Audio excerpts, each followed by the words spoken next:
used to work on a small team for a division of a multinational company. We used to primarily be staffed by what were called old-timers. Basically people who were close to being of a pensionable age who didn't want the hustle. That culture shifted and a lot of young blood has been brought in. I formerly worked there and was given a lateral move out. A colleague, Tina, still works there. Recently an opening for director came up and Tina came to me for help. She's been doing overtime and working hard to get noticed for this position. She's well qualified for it and has extensive experience at the company, so she was given a chance to interview for it. Tina is a single mother who has overcome poverty in childhood, racists / bigots in the industry, and worked hard to support her kids. She's had health issues but always fought hard. Tina is tenacious and hardworking, but there are issues. She struggles in some areas, and while she'd definitely make a great director as she's contentious, kind and courteous, the role is evolving and may be a bit of a stretch. Nonetheless, I helped her with her application and presentation. Beyond being colleagues, she and I are friends. We spend a lot of time outside of work together. We're the only women of color in our respective areas, and share a lot of our deep feelings and thoughts. She worked hard and put together a good presentation. I was really proud of her. She presented this morning at 9:30 and got through it and was out by 10 o'clock. Most of the other applicants were internal and interviewed yesterday, but one person was recommended by a senior VP in a different department. The guy who was recommended is a 30-year-old hotshot. I think he may actually be in his late 20s. He will soon graduate from an Ivy League MBA and is the definition of corporate style. They gave him a last-minute presentation slot immediately following Tina. I attended all of the presentations. I am not on the hiring committee, but was there to support Tina and see how the presentations went. When the hotshot gave his presentation, it wasn't even close. The 20 of us sat in the room and were dumbfounded. Not only was his presentation visually appealing, but he noticed details none of us ever did, and he developed a pitch that was so innovative that our AVP asked to use a tagline he created. His technical analysis was so spot on that it was spooky. He understood issues facing our business unit without having to be told and had ready solutions to solve the problems. Questions they asked him were more about how he'll do things when he takes over the role. It was made very clear to him that this was his job, and they even provided an unofficial tentative start date. It is very clear that he understands the industry and his past experiences, such as professional work experience as well as winning top case competitions and academic awards, prepared him very well. The presentations were in totally different leagues. After he finished, he made a self-deprecating joke and took questions. He thanked us and left. We all sat there for a minute chatting when the AVP very loudly told the HR director to offer significantly above the salary and hammer out a start date immediately and get a contract signed. The VP who recommended him knew him from the MBA program, as the VP is a case coach there. He said he'd be his reference, and they are skipping all the formalities and going right to the offer. Tina has no idea. She was so happy with her performance, and she's sure she nailed it. She did well, about as well as the other candidates, but this guy is out and out in a different league. Just based on that, I too would hire the other guy. She's sitting on cloud 9 at her desk and planning a celebratory dinner to celebrate her performance. She was told decisions would be made in a couple of weeks. At this rate, it's likely she'll be informed that she didn't get the job well before 5 p.m. I really don't know what to do or say. If she asks, should I be honest about this guy's presentation? Should I avoid her the rest of the day? I want to support her, but have no idea how to even begin talking to her.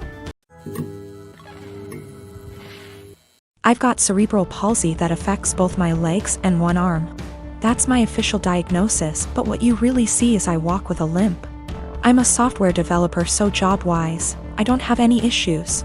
I knew when I was a kid that using my brain is the best way for me to survive on my own without relying on other people. I haven't had the chance to get my driver's license, but according to therapists and doctors that shouldn't be an issue. That's the background about me. My girlfriend and I have been together for a year. We met back in April 2020 of last year, and we decided to get together in May 2020. I told her about my disability before then, but she wanted to try and make it work. We video call on Discord every day, almost always when we're awake, and recently we've been going on dates. She's more than happy to lend me an arm, and she notices things about me that even I miss myself. Outside of my family, she's the most loving and caring person I know, and she's my motivation to do better and improve myself. Honestly, I never thought I could find someone I trusted enough to share my more negative thoughts and problems. I always tried to seem happy so I don't worry others. The emotional support she gives me is really irreplaceable. The problem is scared that, in the future, she will have to take care of me, or most of the work will fall onto her. To make matters worse, her mom has been telling her for the past few weeks to break up with me because she can find better, and she doesn't want her to have the burden of caring for me. She's also really afraid that I will get arthritis early due to my cerebral palsy, and if that happens, a lot is going to be on her. I've tried doing things like stretches and exercises to maintain and improve my muscle tone, but she is still afraid I'll get worse.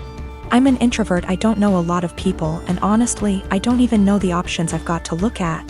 I want to prove that I can be independent and that if things do go wrong, it won't just be on her. I'm in Ontario, Canada. Are there things I can look into and do to assist with my disability, or things I can look into so if things do go wrong, I won't be a burden on her? I'm at the end of my wits. I've never really hated my disability, but I've always kept myself going by tempering my expectations and thinking, my disability is going to make it really hard to find someone, and she's the first person to make me feel like, yeah, it doesn't matter. I want to do anything to show her that I won't hold her back in the future, but I'm out of ideas. Is there anything I can do? I don't want to worry anyone I'm with these issues, but I'm at the end of my wits. I don't even know if my relationship is lost, but I don't want this to happen again, and I want to know what I can do myself so I can reassure my partner, so they know I won't hold them back in the future.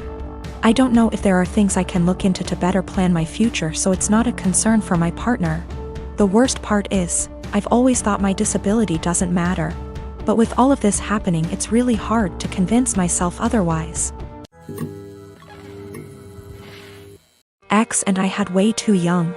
We're friendly co-parents. One big rule we share is if our daughter breaks something, she pays for it. Now, Sis and I are the only grandkids. Aunt never married. Instead, she worked with GMA and GPA at their Seams Tri-store, and took it over when they retired. Sis's girlfriend proposed last year.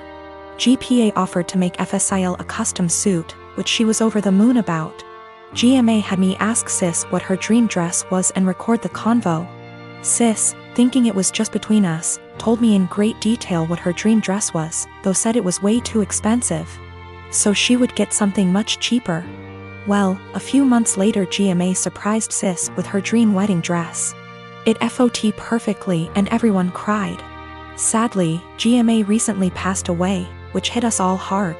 Sis was devastated, but decided that the dress meant GMA would still be there with us at the wedding. The issue comes in with C. She's very large, much larger than Sis. 3 days ago, we decided to go visit Sis and see how she was doing. It was great, but then C asked if she could try on the dress. Sis politely said no. C made a face, but dropped it. Later, we decided to go grab dinner. Sis and I went to pick up our orders, but C decided to stay and play with Sis's dog. We got back, and the dress was destroyed. C had apparently tried to get it on, popping some seams, and got stuck. Instead of waiting for help, she cut her way out. The dress was hacked to bits. Sis was devastated and asked us to leave. I grounded C and called Aunt with some pictures, asking if it could be saved. She said there was no. She said she'd make a new one, but it wasn't the same. Then she dropped the bomb on me. GMA had hand-sewed most of the dress, used super expensive fabric, and put almost 500 hours in making that dress. Since it was the only family wedding we'd have. In total, the dress cost $12,000, give or take. C has about $15,000 saved from various jobs, as well as winning writing competitions. This was supposed to help her in college. I took her to the bank and set in motion transferring all the funds, since as her parent I still have control over it. $12,000 to Aunt to pay for the new dress.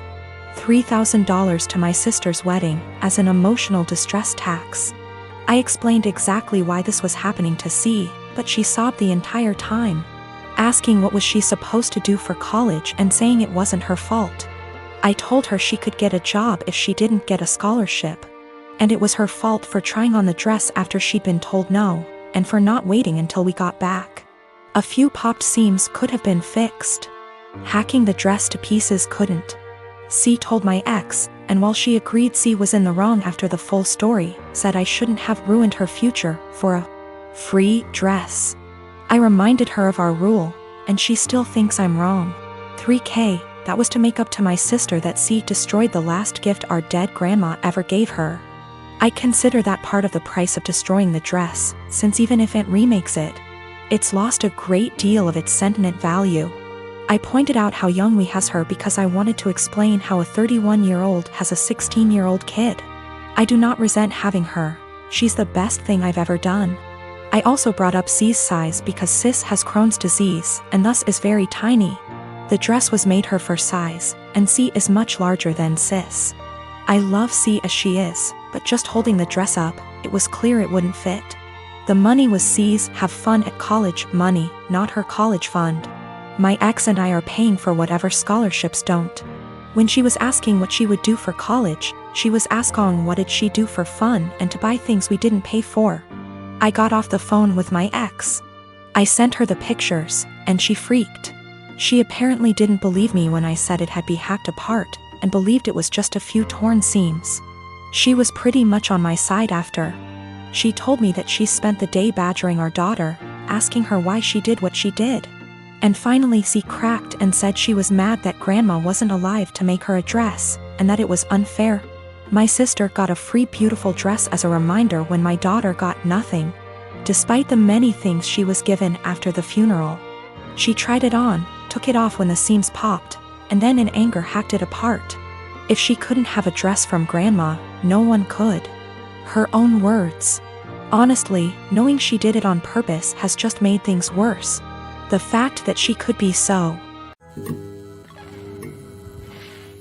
Been with Stephanie for a little over 3 years. More or less relationship is good. She tends to be way overdramatic when we fight, which isn't often. But I can usually talk her down and things work out.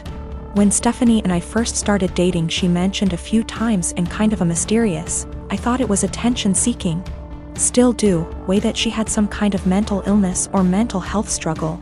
Eventually, probably 2 or 3 months in, she came out and told me in a really serious conversation that she has body dysmorphia and thinks she's obese and hates herself for it. Now let me be clear, I love her the way she is, wouldn't change a thing.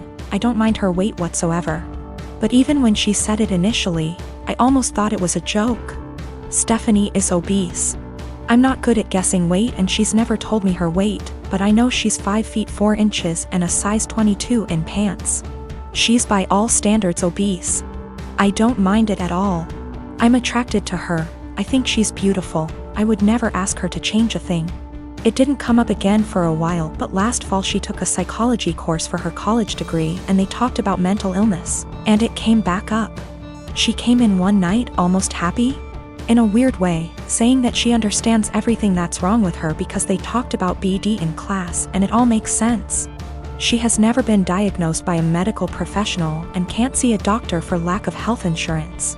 Ever since then, she talks about it a lot. I'm not one to poke at people just to poke, so I just let it be. But she talks about it all the time. She blames arguments we have on her BD. She uses it as an excuse to eat poorly and not take care of herself. Because she is straight up convinced that she is smaller than she is and that the person she sees in the mirror is a dysmorphic situation. She is part of an online BD support group and talks openly to me about how she's met people who finally understand her. And she gives them advice and guidance based on her struggle with BD. She's pointed to actresses like Mindy Kaling and compared the actress's body to her actual body versus BD body. And says it's nice to see herself represented on screen. No offense intended to my girlfriend, but that's not her body type. She is much bigger than that. I'm getting to the point where I don't know what to do. She uses it as an excuse for all her behavior.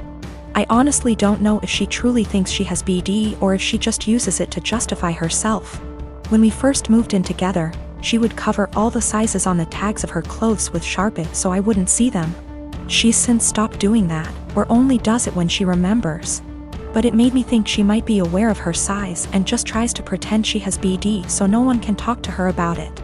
I know this is a weird situation. I'd like to get her or us into counseling, but she doesn't have insurance and goes to a community college that doesn't offer student mental health services. I'm not sure what to do.